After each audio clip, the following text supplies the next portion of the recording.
Oh, good morning, fellow travelers. Welcome to Seward. Radiance of the Seas has docked at Seward, so we're gonna check it out.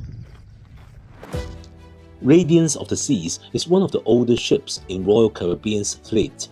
Built in 2001, it's the lead ship of the Radiance class, and it was constructed by the German shipyard Meyer Werft. With a gross tonnage of approximately 90,000 tons, this vessel measures 962 feet in length and can host up to 2,546 passengers. Currently, the ship is docked at the stunning Seward port, nestled at the head of Resurrection Bay. Seward serves as more than just a cruise terminal for Alaskan cruises though. It's also a gateway to the awe-inspiring Kenai Fjord National Park. If your cruise begins or ends here, I highly recommend allocating extra time for a cruise excursion into the national park.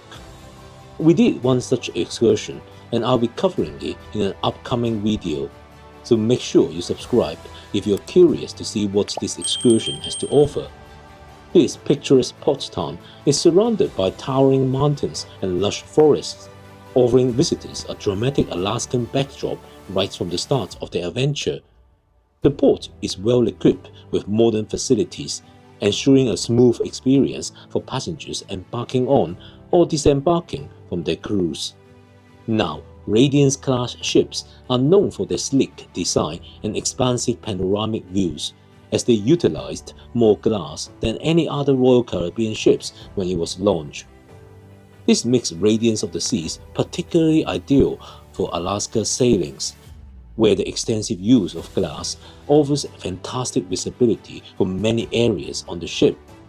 During the Northern Hemisphere summer, Radiance of the Seas sails between Vancouver and Seward, covering some of the most breathtaking routes Alaska has to offer.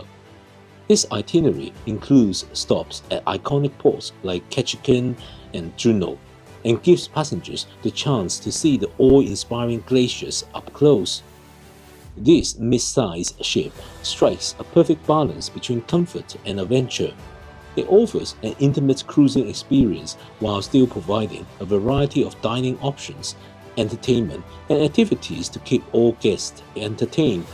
Now, let's take a closer look at the top deck, starting from the aft. Here, you'll find a 9-hole mini golf course, perfect for a leisurely round with breathtaking views. Moving forward, on the port side, there's a multi-purpose sports court used for basketball, football, pickleball, and more. On the starboard side, you'll find Adventure Beach, an outdoor playground featuring a kids' pool, water slide, and splash zone. They're probably not getting used as much on these Alaska sailings, but you never know. Continuing forward, there's a 9-meter high rock climbing wall attached to the ship's funnel. Climbers are fully harnessed, with all necessary equipment like shoes and helmets provided. As we move further forward, you'll spot the pool area with whirlpools dotted around. The swimming pool is quite small, so it could get quite crowded during Caribbean cruises. Above the pool area, there's a running track, with each lap measuring 1/7 of a mile.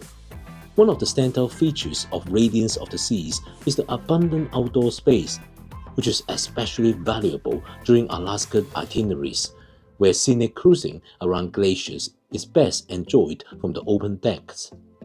Next, you have the Viking Crown Lounge, which offers an indoor observation area with slanted windows and comfortable seating, perfect for those who prefer to enjoy the stunning views while staying warm.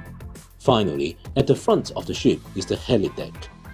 The helipad is used for medical emergencies, but it also doubles as an observation deck, offering passengers unparalleled views.